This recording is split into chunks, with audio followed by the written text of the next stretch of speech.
안녕하세요. 커피앤톡입니다. 오늘도 와주셔서 감사드리고요. 바로 사연 읽어보겠습니다. 안녕하세요. 지난 몇 년간 저에게 정말 많은 일이 있었어요. 2년의 연애, 3년간의 결혼 생활, 남편의 죽음, 그리고 그 후에 일어난 영화 같은 반전들. 남들은 평생에 한 번 겪을까 말까한 일을 몇 년 만에 몽땅 다 겪어야만 했던 저의 기가 막히고 기구한 사연을 좀 들어보시겠어요? 저와 남편은 나이 차이가 8살로 꽤 나는 편이었어요. 제 나이 32, 남편 나이 꼬박 40에 만났죠. 남편은 소위 말하는 자수성가형 사업가로 규모가 그렇게 어마어마하지는 않지만 아무것도 없는 집안에서 부모님의 도움을 일절 받지 않고 자신만의 힘으로 30대 초반부터 사업을 시작해 안정된 기업을 이끄는 사업가였죠. 당시 직장 생활을 하고 있던 저는 거래처의 대표로서 남편과 처음 만나게 되었고, 여느 사업가들이 대부분 첫인상은 다 그러하듯 남편 역시 사교성도 좋고 너스레도 잘 되고, 저 같은 거래처의 말단 직원도 잊지 않고 세세하게 기억하며 살뜰하게 챙길 줄 아는 전형적인 사업가형 사람이었죠. 저야 회사 생활하면서 그런 소위 사장님들 한두 번 뵙는 게 아니기 때문에 처음엔 참 인상이 좋은 분이구나 하는 생각 정도만 했던 것 같아요. 하지만 남편에게는 단순히 거칠애라고만은 할 수 없는 그런 속 깊은 다정함이 있었고, 어느샌간 저도 그 매력에 빠져버리고 말았죠. 남편 역시 이상하리만치 볼 일도 없는데 회사나 회사 근처에 자주 들러 저와 마주치게 되었고, 자연스럽게 만남을 이어가며 말 그대로 스며들듯 서로의 일상과 인생의 발을 깊게 담그게 되었죠. 연애 후 저는 남편의 새로운 면모들을 볼 수 있었어요. 남편은 단순히 거칠애가 과장된 게 아니라 정말 정이 깊은 사람이었고, 특히 가족에 대한 사랑이 남다른 사람이었죠. 사실 보통 효자라고 하면 가족이나 생판 상관없는 타인들의 시선에서나 좋아 보이지, 배우자의 입장에서 생각해보면 좀 껄끄럽고 싫은 면이 분명 있잖아요.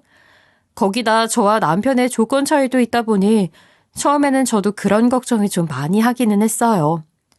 저야 그렇다 쳐도 남편은 분명 혼기를 꽉 채우다 못해 넘어가는 시점이었고, 연애 초반부터 결혼이나 가족 이야기를 자주 하면서 은근슬쩍 그런 뉘앙스를 풍기곤 했으니까요. 하지만 이 사람이 정말 진국이라고 생각하게 된 계기는 바로 그 효심이었습니다. 남편은 극진한 효자이자 가족애가 투철한 사람이었지만 적정한 선은 지킬 줄 아는 사람이었거든요. 효도는 자기가 부모에게 하는 것이지 남에게 대신 시키는 것이 아니다라는 확고한 사고방식을 가지고 있었던 남편은 결혼 전에나 후에나 저에게 대리 효도 같은 것을 절대 바라지 않았어요. 부모님과 저 양측 모두를 배려하면서 모두에게 만족을 줄 수 있는 줄다리기를 정말 기가 막히게 잘하는 사람이었죠. 이렇게 이야기하면 너무 속물처럼 보일 수도 있겠네요. 그만큼 제 남편이 융통성도 좋고 사람 마음을 잘 읽을 줄 안다는 소리였으니까요. 물론 때때로 남편의 그 사업가 기질 때문에 저 남자의 머릿속에 뭐가 들었는지 잘 모르겠다 라고 생각할 때도 있기는 했지만요. 특히 제가 남편의 효자 노릇을 불편해하기는커녕 오히려 응원하고 좋게 봤던 것은 남편의 가슴 아픈 가정사 때문도 있었어요. 남편에게는 3살 터울의 형님이 계셨는데 형님께서 30이라는 너무나도 젊은 나이에 안타깝게 교통사고로 돌아가시게 되었기 때문이에요. 갑작스러운 가족의 죽음, 준비되지 않은 이별에 당시 막 군대를 제대하고 취업활동을 하던 남편은 물론 어린 자식을 먼저 품에 떠나보내야만 했던 시부모님까지 온 가족 모두가 극심한 우울증과 불안장애에 시달렸다고 해요. 장남에게 갑자기 들이닥친 비보로 시부모님은 일상생활조차 어려울 정도로 큰 충격을 받아 힘들어하셨고, 그나마 남편이 나라도 정신 안 차리면 우리 가족 전체가 파탄나고 말 거야 하는 생각에 집안 살림을 다 하면서 부모님의 삼시세끼를 챙겨드리기 시작하다 보니 어느새 가족이라면 끔찍하게 여기는 효자가 되어버린 거죠. 남편은 그 이야기를 할 때면 나도 어릴 땐 평범하게 속이나 썩이는 막내 아들이었지 하며 지난날의 회한에 잠긴 듯한 모습을 보이곤 했어요. 남편은 자신은 원래 효자가 아니었다며 겸손을 떨었지만 제 눈엔 세상 누구보다 가족을 사랑하고 아끼는 멋진 아들이자 멋진 남편이었죠. 마음의 병으로 자리에 누운 부모님을 대신해 집안일을 하면서 취업활동까지 할 수는 없었기에 시작한 것이 사업이었고 그것이 우연찮게 크게 성공하게 되어 지금의 자리까지 올 수 있게 된 거죠. 남편은 자신이 자수성가형 사업가로서 성공할 수 있었던 데는 가족에 대한 사랑 덕분이라고 해도 과언이 아니라며 늘 가족에 대한 사랑과 자부심을 드러냈어요. 형이 떠난 지 10년이 지났어도 남편은 형에 대한 그리움과 애정을 가감없이 표현했고 결혼 전부터 형과 함께 찍은 사진을 보여준다거나 형과 함께했던 추억의 이야기를 저에게 들려주며 애틋함을 좋아 나누고는 했었어요. 그런 남편이었기에 아이는 최대한 빨리 가지고 싶어 했고 저 역시 남편의 꿈이기도 한 결혼 직후부터 아이 계획을 서둘렀지만 아무래도 저도 30대 중반을 넘어가는 데다가 남편은 이미 40을 넘긴 나이였으니 그렇게 쉽지만은 않았죠. 그래도 우리는 포기하지 않고 계속 노력했고 부부금슬은 2년간 아무런 문제가 없었어요. 그런데 어느 날부터인가 남편이 안 하던 짓을 하기 시작하는 거예요. 퇴근하면 밥을 먹으면서도 휴대폰만 만지고 휴일에는 아예 TV도 보지 않고 하루 종일 휴대폰만 들여다보면서 피식피식 웃는 거예요. 그렇다고 게임을 하는 것 같지도 않은데 정말 이상하다 싶었죠. 평소 집에서는 진동을 해두기에 정확히는 알 수 없었지만 바쁘게 움직이는 손을 보니 누군가와 계속 메시지를 주고받는 것 같았거든요. 남편의 표정은 흡사 사랑에 빠진 소년과 같았어요. 누가 들으면 너무 오버하는 거 아니냐고 할지도 모르겠지만 여자의 감이라는 게 있잖아요. 저에게도 잘 보여주지 않았던 행복해 보이는 눈빛, 미소, 그 모든 게 다 의심스러웠죠.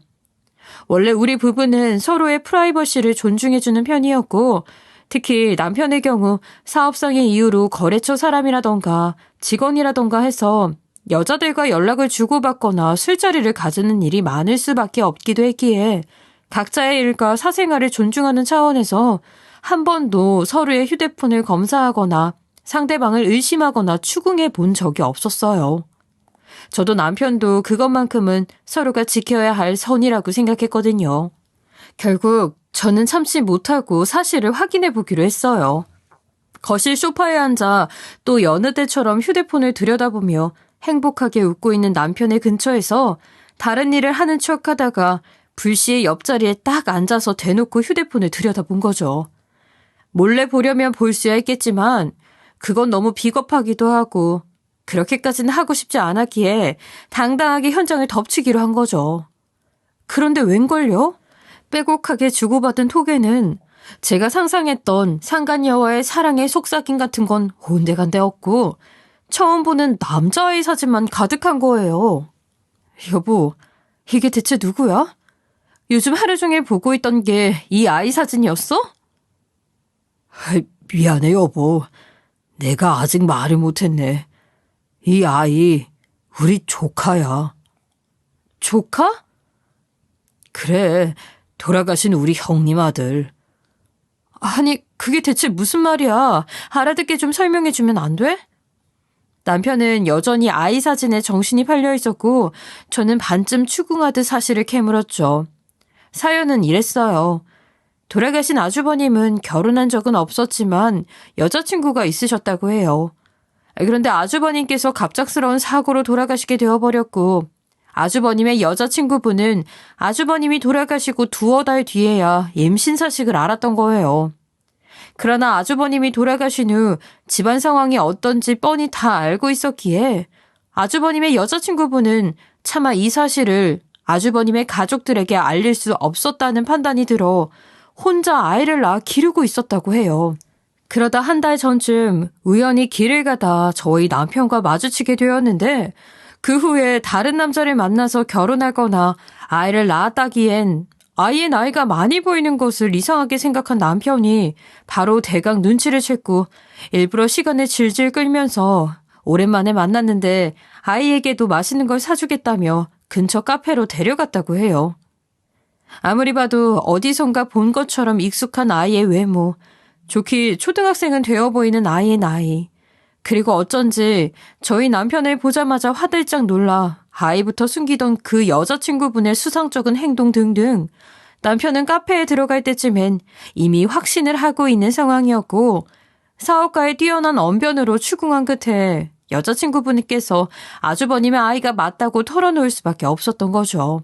그러면서 아주버님의 여자친구분은 현재는 친정집에서 아이 키우는 걸 도와주고 있어서 걱정할 부분은 없다며 부디 시부모님께는 알리지 않고 조용히 넘어가 주었으면 한다고 부탁을 해 현재는 남편만 알고 있는 상황이라고 했죠.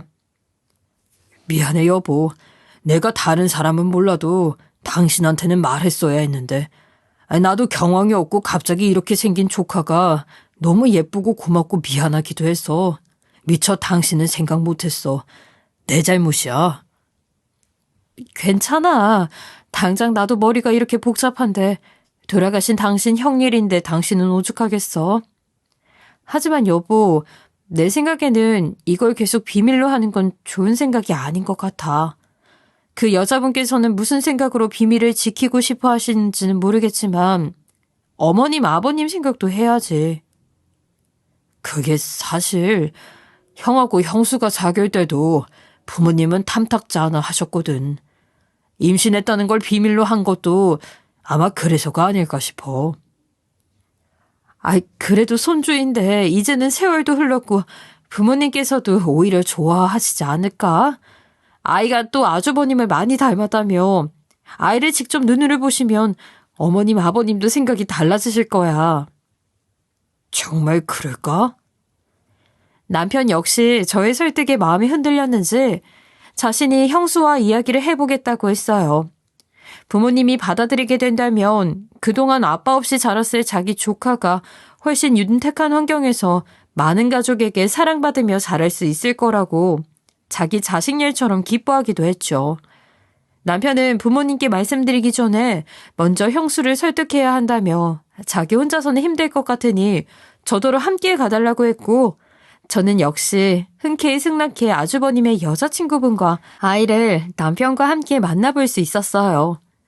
제가 아이와 놀아주는 사이 남편이 여자친구분을 긴 시간 동안 설득하는 데 성공했고 알리고자 하는 결심은 굳었지만 아직 시부모님을 뵙기엔 조금 무섭다는 여자친구분의 부탁대로 저와 남편이 대신 이 사실을 시댁에 알리기로 했죠.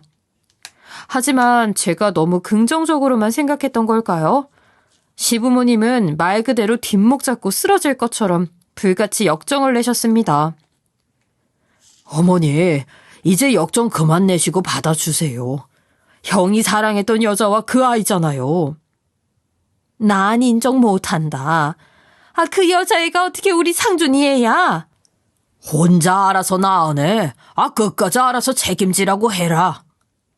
시부모님은 놀라신 것도 놀라신 거지만 일단 절대 그 여자친구분의 아이를 자신들의 손주로 인정하지 않겠다고 딱 잘라 말하셨어요. 하준이 너도 뻔히 다 알면서 어찌 우리한테 그런 말을 할 수가 있냐. 남편은 할 말이 많은 표정을 하고서도 아무 말도 못하고 입을 꾹 다물었어요. 사실 형님과 그 여자친구분 사이에는 저는 모르는 숨겨진 이야기가 더 있었던 거예요.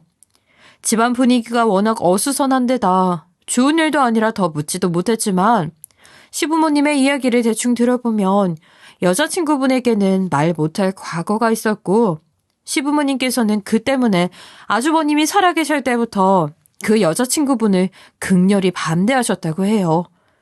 어떤 과거인지는 모르겠지만 그토록 아들을 끔찍이 여기셨던 시부모님이 아들과 똑 닮은 아이의 실물을 보고도 인정하지 않을 정도로 큰 문제였다는 것만 알 수 있었어요.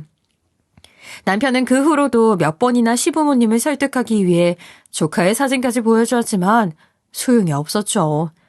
남편은 지푸라기라도 잡는 심정으로 시부모님께 조카를 한 번만이라도 만나보고 다시 생각해 보시라고 간곡히 부탁드렸고 둘째 아들이 무릎이라도 꿇을 기세로 그리 절절하게 부탁하니 시부모님도 끝까지 거절하긴 어려우셨던 모양인지 결국 조카를 한 번 만났다고 해요. 그러나 그걸로 완전히 끝이었다고 합니다. 에휴, 저렇게 끝까지 뒤통수 치는 여자 난 다시는 안 만날 거다. 하준이 네 소원대로 애 한번 만나주고 왔으니 약속대로 다시 네 이야기는 안 꺼내는 거다. 남편도 시부모님께서 그렇게까지 학을 떼시니 더 뭐라 말하기가 어려운 눈치였죠. 괜히 솔직히 말씀드리자고 한 제가 미안할 지경이었어요. 여보, 미안해. 괜히 나 때문에. 왜 이게 당신 때문이야. 못 볼 꼴 보여서 내가 더 미안하지. 한참 좋을 신혼 때 이런 집안 싸움 일으켜서. 아니야, 여보. 나는 진짜 괜찮아. 어머님, 아버님도 지금은 저러시지만 시간이 지나면 좋아질 거야. 그때까지는 우리가 돕자. 정말 괜찮아질까? 부모님이 우리 조카를 받아주실 날이 올까? 그럼 그렇게 믿어야지. 그러나 조금이라도 긍정적으로 생각해 보려고 노력하는 저희 부부와는 달리 시부모님은 일부러 더 그러시는 것처럼 대놓고 이런 말씀까지 하실 정도였어요. 아가, 하루라도 빨리 이세를 봐야지. 너희들 다 아기 생각 없는 거면 내가 또 말을 안 한다. 이 생각 있담서. 요즘은 시험관인가 모식인가도 있고, 응? 기술이 많이 발전했잖아. 둘 다 나이 차이가 나서 애가 안 들어선다고 좌절만 하지 말고 이것저것 다 시도해봐. 우리가 도와줄 게 있음 언제든지 말만 하고. 아가, 내가 분명히 말하는데 나는 우리 며느라기가 낳은 손주만 손주로 인정할 거다. 알았지? 내가 내 아들놈보다 세상 예뻐하고 아껴줄 테니 딸이든 아들이든 예쁘고 건강한 아이 하나만 낳아다오. 이런 식으로 시부모님께서는 일부러 남편에게 들으라고 그러시는 것처럼 저를 보실 때마다 아이 이야기를 대놓고 하시곤 했죠. 정말 살얼음판 같은 나날이 이어졌어요. 그런데 참 하늘도 무심하시죠. 시부모님의 성화에 못 이겨 난임 시술 상담을 받고 온 바로 그 다음 주 남편이 교통사고를 당해 하늘나라로 가고 말았습니다. 불과 3일 후에 상담이 있었는데 말이죠. 정말 운명의 장난이라고밖에는 표현할 길이 없었어요. 아주버님 역시 교통사고로 세상을 떠났는데 제 남편마저 그렇게 되었으니까요. 남편은 3일이나 혼수 상태로 있다가 결국 더는 버티지 못하고 떠났어요. 이게 정말 다 무슨 말도 안 되는 우연일까요? 아주버님은 여자친구가 임신했다는 사실을 알기도 전에 세상을 떠나고 아주버님의 동생인 제 남편마저 아이를 가지기 위해 상담 예약을 하자마자 이렇게 되었으니까요. 제 속이 이런데 시부모님의 마음은 오죽했을까요? 비슷한 사고로 아들 둘을 모두 떠나보낸 시부모님은 말 그대로 억장이 무너지신 상태였어요. 아이고, 상준아, 아준아, 이게 다 애미애비 잘못이다. 너희가 무슨 죄가 있겠냐? 이게 다 이 부모가 잘못한 탓이야. 어머니, 그런 말씀 마세요. 어머님, 아버님이 무슨 잘못을 했다고 그러세요. 어쩔 수 없는 사고였잖아요. 아니다. 다 내 잘못이야. 다 내 잘못이야. 내가 대체 전쟁에 무슨 그렇게 큰 죄를 지었길래 이렇게 내 생떼 같은 자식을, 내 자식들을 모두 이렇게 객사하게 만드는 거야. 내가 전생의 나라라도 팔아먹은 게 틀림없어. 그렇지 않고서야 이런 일이. 시부모님께서는 두 아들이 모두 교통사고로 세상을 떠나게 된 것이 모두 본인들의 잘못인 것처럼 말씀하시며 가슴을 치고 괴로워하셨어요. 보는 사람 마음이 다 찢어지는 것 같았죠. 시부모님의 마음만큼이야 아니겠지만 저 역시 한참 좋을 신혼 시기에 갑작스럽게 준비도 없이 남편을 먼저 보내게 되어 삶의 의욕이 안 나더라고요. 차라리 임신 준비를 더 서둘러서 아이라도 있었으면 이 가슴 아픔이 조금이나마 덜했을까? 사고가 아닌 병으로 갔다면 떠나보낼 준비를 충분하게 할 수 있는 시간이 주어지지 않았을까? 하는 생각까지 했으니 말 다 했죠. 저는 너무 힘들고 아픈 마음에 휴직계를 제출하고 쉬어야 할 정도로 몸도 마음도 만신창이었어요. 당장은 울다 지쳐 쓰러지기를 반복하는 시부모님을 보살피는 것도 벅찼죠. 하지만 저의 비극은 그것으로 끝이 아니었습니다. 아니, 지금까지의 일은 그저 전초전에 불과했다는 생각이 들 정도로 더 크고 충격적인 사건이 절 기다리고 있었어요. 남편의 상을 치르고 사식구제를 지낸 지 얼마 지나지 않아서였어요. 아주버님의 여자친구분이 갑자기 저희 신혼집에 찾아오신 거예요. 장례식에도 오지 않았던 터라 뒤늦게나마 소식을 접하고 들려주셨나 했는데 그게 아니었어요. 어쩌한 일이세요? 제가 지금 꼴이 너무 말이 아니라. 뭐 꼴이 말이 아니긴 하네. 일단 들어가도 되죠? 내가 긴히 할 말이 있어서. 전 순간적으로 제 두 눈과 귀를 의심했어요. 전에 딱 한 번이긴 하지만 조카와 함께 만났을 때는 그렇게 얌전하고 조신하게 보이기만 하던 사람이 양 어깨를 당당하게 펴고 굉장히 고압적이고 예의 없는 태도와 말투를 보였거든요. 아이까지 데리고 와선 말이죠. 그렇게 허락도 없이 남의 집에 함부로 침입해 당당하게 거실을 차지하고 앉은 그분은 다짜고짜 저에게 하준 씨가 남기고 간 재산 반은 내 거예요? 하고 말도 안 되는 소리를 하지 뭐예요? 저는 어안이 벙벙한 나머지 화도 못 내고 멍청한 목소리로 갑자기 그게 무슨 소리세요? 하고 되물었고 뻔뻔하고 예의도 없는 말투와 행동으로 다리까지 딱 꼬고 앉아 마치 절 깔보는 것처럼 쳐다보던 그 여자가 피식 웃으면서 그러더군요. 아직 상황 파악이 안 되나 본데. 다짜고짜 쳐들어와서 이게 무슨 짓이세요?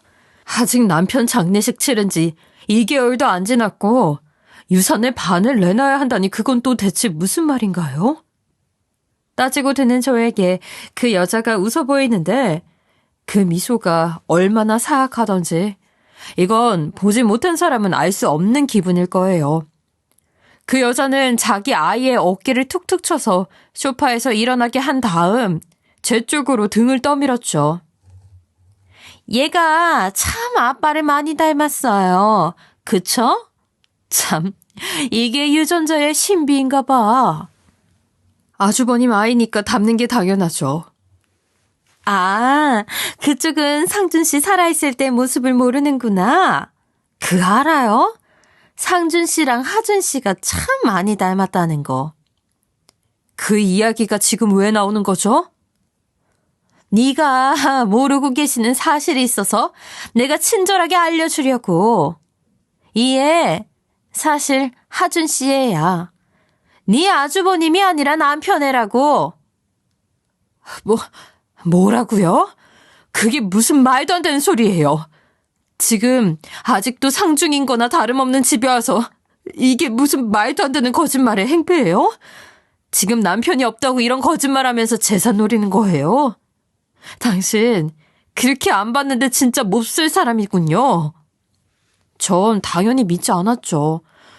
이게 무슨 말도 안 되는 이야기인가요? 형의 여자친구와 정을 통해 아이를 낳고 그 아이를 조카라고 속여서 부모님과 아내에게까지 보여줬다니요. 남편이 그런 지독하고 끔찍한 인간이라는 걸 믿을 수가 없었죠. 하지만 현실은 언제나 제가 생각했던 것보다 가혹하더군요. 그 여자는 여전히 소름 끼치게 웃는 얼굴로 가방에서 무언가 종이 뭉치를 꺼내 저에게 던지듯이 넘겼어요. 거기엔 의뢰인의 남편의 이름이 적혀 있었고 검사 결과 유전자가 99.9% 일치하여 두 사람이 아버지와 자식 관계일 가능성이 매우 높다는 내용의 결과가 쓰여 있었습니다. 뭐 나라고 이렇게 될 줄 알았나? 자기도 결혼을 했고 부모님에게 알려봐야 깔딱 넘어가실 테니 상준 씨 아이인 것처럼 하자고 하도 싹싹 빌길래 그땐 그래 누구 아이면 뭐 어때? 받을 수 있는 몫의 재산만 받으면 되지 했는데 생각해보니 그게 아니네. 참나. 조금만 기다려주면 어떻게든 책임져 주겠다던 사람마저 이렇게 죽어버렸으니 얘랑 나도 살 길 찾아야 하지 않겠어? 기가 막혔습니다. 남편을 무덤에서 파내어 면전에 대고 묻고 싶은 심정이었어요. 전 곧바로 시댁으로 달려갔어요. 그 여자도 당연하다는 듯 절 쫓아왔죠. 전 그 여자를 보자마자 대번에 고함을 지르는 시부모님께 이 사실을 말씀드렸어요. 혹시 어머님, 아버님도 이 아이가 아주버님 아이가 아니라 제 남편 아이인 거 알고 계셨어요? 아이고, 이게 무슨 미친 소리라니. 이게 다 무슨 소리야? 아가, 저런 미친 여자의 말도 안 되는 헛소리 듣지도 말아라. 아, 무슨 그게 경우 없는 억측이야. 우리 아들이 뭐를 어쨌다고? 너 썩 꺼지지 못해? 시부모님 역시 금시초문이라며 말도 안 되는 소리 하지 말라면서 죽은 사람의 명예를 더럽히지 말라며 길길이 날뛰기 시작하셨어요. 하지만 그 여자는 물러서지 않았습니다.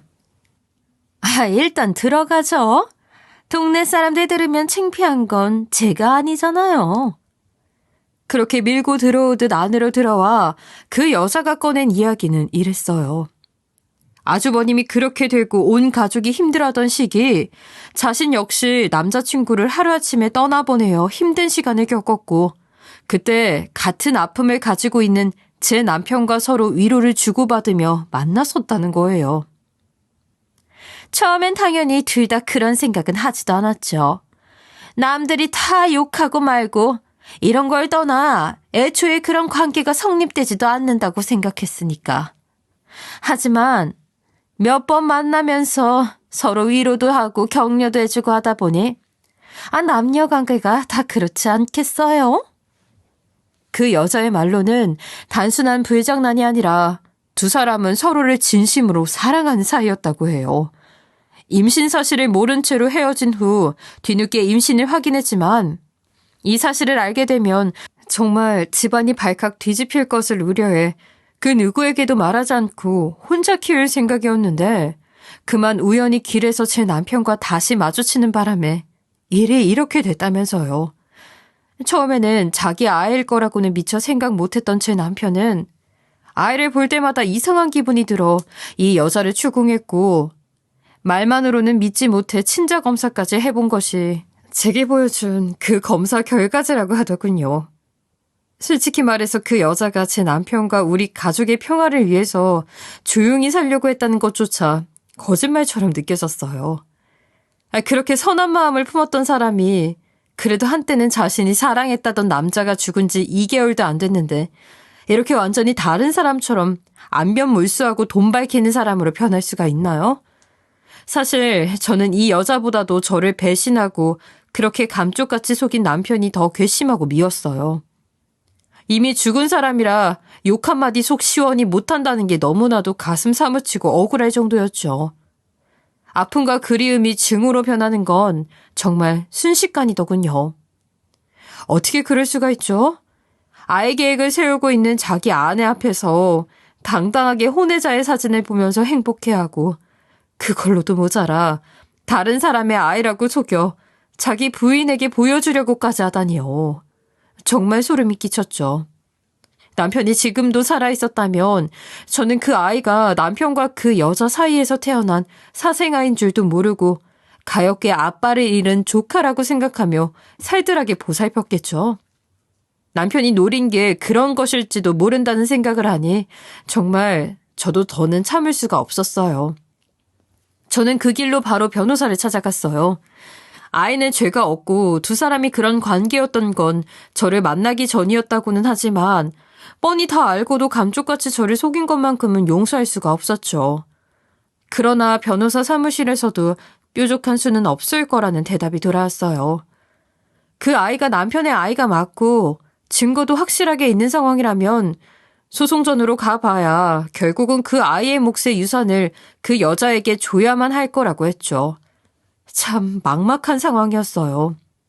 그 여자는 거의 매일같이 집에 찾아와 소송전으로 가면 서로가 피곤할 테니 좋게 합의하에 반반 나누자고 협박 아닌 협박을 했고 몸과 마음을 추스르기에도 힘든 시기였던 저는 너무도 지치고 힘들어서 그래, 돈 그거 줘버리고 끝내자. 어차피 내가 번 돈도 아니고 남편 재산인데 지 자식한테 간다는데 하는 마음도 들 정도였어요. 방법이 없다는데 제가 질질 끌어봐야 뭐 하겠나 싶었던 거죠. 그렇게 제가 막 유산을 좋게 나누어야겠다고 결심. 아니, 포기 단계에 이르고 있을 때쯤 변호사 사무실에서 갑자기 연락이 왔어요. 지금 바로 긴히 드릴 말씀이 있으니 바로 사무실로 좀 와주세요. 변호사님의 다급한 목소리에 무슨 큰일이라도 난 것인가 싶어 저는 곧바로 사무실로 달려갔고, 그곳에는 변호사 사무실의 사무장님과 제가 선임한 변호사님이 함께 계셨어요. 무슨 영문인지 묻는 저에게 두 사람은 일단 진정하라고 차를 내주면서 아주 충격적인 사실을 전해주셨습니다. 제 담당 변호사님께서 맡고 계신 사건이 한두 가지가 아니라 사무장님이 몇몇 자료 조사는 대신하고 계셨는데, 그 여자 쪽 자료를 보는데 미심쩍은 부분이 너무 많아 따로 조사하면서 미행까지 해보셨다고 해요. 근데 그 결과는 이런 막장도 없었습니다. 처음에는 아주버님 아이라고 했고, 그 다음에는 제 남편의 아이라고 했던 그 아이는 사실은 이 집안과는 피 한 방울도 섞이지 않은 다른 남자의 아이였다는 사실이 밝혀졌어요. 아주버님을 만날 때 그 여자는 이미 다른 남자와의 사이에서 생긴 아이를 임신 중이었다는 이야기를 사무장님께 듣는 순간 왜 시부모님이 그 여자라면 학을 떼고 반대를 했는지, 그 이유가 바로 이것 때문이구나 하는 생각이 번뜩 들었어요. 이런 거짓말이 가능했던 것은 제 남편이 그 아이가 자신의 아이가 아님을 처음부터 당연히 알고 있었기 때문입니다. 모를 수가 없겠죠. 아주버님과 만날 때부터 존재했던 아이였는데 하룻밤의 실수가 아니라 그 여자에게 진심으로 사랑에 빠져버린 제 남편은 그 아이까지 품어주겠다고 그 여자와 약속을 한 것이었어요. 부모님의 반대와 세간의 시선 때문에 함께할 수 없었던 두 사람은 몰래 관계를 이어갔고, 남편은 부모님의 성화에 못 이겨 마지못해 저와 결혼한 거였죠. 아예 집에서 먼 곳에 딴살림까지 차려서 그 동네 주민들은 두 사람이 부부인 것으로 알고 있었다고 하더라고요. 저와의 결혼으로 잠시 사이가 소원해졌으나 돈이 궁해진 그 여자가 연락을 취해 만남이 다시 이루어진 것 같다고 사무장님은 차분하게 설명을 해주셨죠. 더 기가 막힌 건 시부모님 역시 그 여자와 한통속이라는 거였어요. 남편이 아이를 받아달라며 찾아갔을 때 그 반응이 이해가 되는 한편, 그 여자가 찾아와 친자 확인 결과지를 들이밀었을 때 보였던 반응은 모두 거짓말이었다는 거죠. 사무장님은 마지막으로 세 사람이 카페에서 만나 나눈 대화를 녹음한 것을 틀어주셨어요. 이건 불법 녹취에 해당하니까 여기서만 듣고 가세요. 진실을 아셔야 할 것 같아서 제가 할 수 없이 녹음해 온 거예요. 녹음기 안에는 세 사람이 저에게 이런 짓을 하게 된 이유가 다 담겨 있었어요. 결혼한 지 몇 년 되지도 않아서 내 아들의 그 많은 재산을 다 가져간다는 게 말이 돼? 그럼요, 도둑년 심보지. 예, 그나저나 친자 확인 결과지 조작한 거 들킬 리는 없겠지? 아이, 우리 애가 그 집 형제랑 워낙 닮았어야 말이죠. 어차피 둘 다 죽었는데 이제 와서 뭘 어쩔 거예요. 의심도 못하는 눈치니까 걱정 마세요. 그나저나 5대5 잊지 않으셨죠? 에휴, 속물 같은 년. 어머니가 그렇게 말씀하시면 안 되죠. 아무튼 하준 씨가 우리 애를 자기 호적에 올려서 유산 보장해준다던 약속은 못 지키게 됐으니까 이렇게라도 제 몫을 받아야겠네요. 그렇습니다. 남편이 그렇게 말도 안 되는 연극을 한 것도 다 저 몰래 아이를 호적에 올려 그 여자에게 재산을 주려던 수작이었고, 남편의 갑작스러운 죽음으로 인해 자식도 없는 상황에서 남편의 전 재산을 상속받게 된 저를 못마땅하게 여긴 시부모님은 어떻게든 한 푼이라도 재산을 빼앗아올 궁리를 했던 거예요. 그렇게 뜻이 맞은 세 사람은 유전자 검사 결과지 조작까지 해가며 머리를 굴린 거죠. 남편에게 사기를 당한 것도 모자라 시부모님에게까지 사기를 당하다니, 무슨 이런 기구한 인생이 다 있는지 어이가 없어 웃음만 나오더라고요. 변호사님과 사무장님께 감사 인사를 드리고 사무실을 나온 저는 조용하게 차근차근 복수를 준비했습니다. 남편, 시부모님, 그 여자까지 이 집안에 저에 대한 진심이라고는 단 한 톨도 없었다는 생각이 드니 더는 돌아볼 것도 없더라고요. 저는 우선 신혼집을 부동산에 내놓고 남편이 타고 다니던 자동차 같은 재산들을 몰래 처분해 나가기 시작했어요. 사업체는 매각을 하려 했지만 일이 복잡해 단기간에 끝날 게 아니라 법률 대리인을 따로 선임해서 천천히 진행하기로 했죠. 그렇게 한 달이 지나고 드디어 결전의 날이 찾아왔습니다. 저는 시댁에 가면서 그 여자에게도 전화를 했어요. 유산 상속 문제로 기니 할 말이 있다고 말이죠. 세 사람을 모아놓고 저는 폭탄 선언을 했습니다. 신혼집 아파트랑 남편 차 이미 팔았어요. 그리고 사업체도 매각할 거고요. 아, 그리고 깜빡하고 말씀을 미리 못 드렸는데 이 집도 남편 명이죠?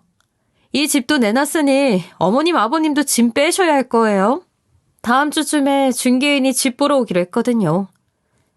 당연히 세 사람은 미쳐 날뛰기 시작했습니다. 아니, 이 여자가 미쳤나? 유산 상속 절차도 아직 안 끝났는데 어딜 네 맘대로 재산을 처분해? 이젠 두말할 것도 없이 소송이야. 알았어? 이 년이 드디어 본색을 드러내는구나. 우리 아들 꼬드겨 재산 꿀꺽하려고 하는 이 여우 같은 년. 우리 아들도 네 년이 그렇게 만든 거지? 소송? 걸어보세요. 내가 못할 것 같아? 나 우리 지훈이 몫의 유산 꼭 찾아줄 거야. 그래? 우리가 이대로 가만히 있을 줄 아냐? 아주 합심해서 침까지 튀겨가며 욕을 하더라고요. 그런데 소송하셔도 못 이기실 텐데? 제가 웃으면서 이렇게 이야기하자 이게 드디어 돌아버렸나 하며 그 여자도 피식 비웃더라고요. 그래서 제가 그랬죠. 소송 꼭 하세요. 아셨죠? 그래야 제가 친자 확인 다시 해달라고 법원에 요청할 수 있으니까. 뭐라고? 남편은 죽었지만 아이 할아버지는 아직 살아계시니 그 아이가 진짜 남편의 아이가 맞다면, 아니 하다못해 아주버님의 아이이기라도 한다면 아버님과도 혈연관계인 걸로 나오겠죠? 그게 무슨... 내가 언제까지 멍청하게 속고 있을 줄 아셨어요? 다 알아요. 당신들이 나한테 무슨 짓을 하려고 했는지. 내가 다 알고 있다고. 무슨 말인지 모르겠다며 끝까지 시침을 대는 그 여자에게 저는 일격을 날렸습니다. 도리어 나한테 사기죄로 소송당하고 싶지 않으면 세 분 다 여기서 그만 꺼지는 게 좋을 거예요. 동네 시끄러운 거 그쪽도 싫으시죠? 짐은 다음 주까지 꼭 빼주세요. 저는 넋이 나간 세 사람을 거실에 그대로 버려두고 통쾌하게 웃으며 그곳을 빠져나왔습니다. 그 시부모님은 집에서 못 나간다고 버티다가 강제 퇴거당하는 처지에 놓였고, 저는 바로 전화번호도 바꾸고 그대로 잠적해버렸으니 깡통이나 차게 된 세 사람은 발만 동동 구르고 있겠죠. 이게 바로 인과응보 아닐까요? 저는 어떻게 되었냐고요? 저는 지금 마음 편하게 다 내려놓고 해외여행을 다니고 있어요. 사실 지금도 호텔에서 리버뷰를 즐기며 사연을 적어보내고 있답니다. 남편? 아니 그놈은 천하의 몹쓸 사기꾼이었지만 적어도 이렇게 유산만큼은 넉넉하게 남겨줘서 고맙다고 해야 할까요? 실컷 즐기고 남은 재산으로는 제 앞가림하고 내 힘으로 벌지 않은 돈이니만큼 좋은 일에도 쓰며 노후 준비나 할까 생각 중이에요. 저의 인생 역경이 인생 역전이 되었으니 앞으로는 웃으며 살아가려 합니다. 저의 인생 이야기 들어주셔서 감사합니다. 지금까지 커피앤톡이었습니다. 오늘도 끝까지 함께 해주셔서 감사하고요. 다음 영상으로 또 찾아뵙겠습니다.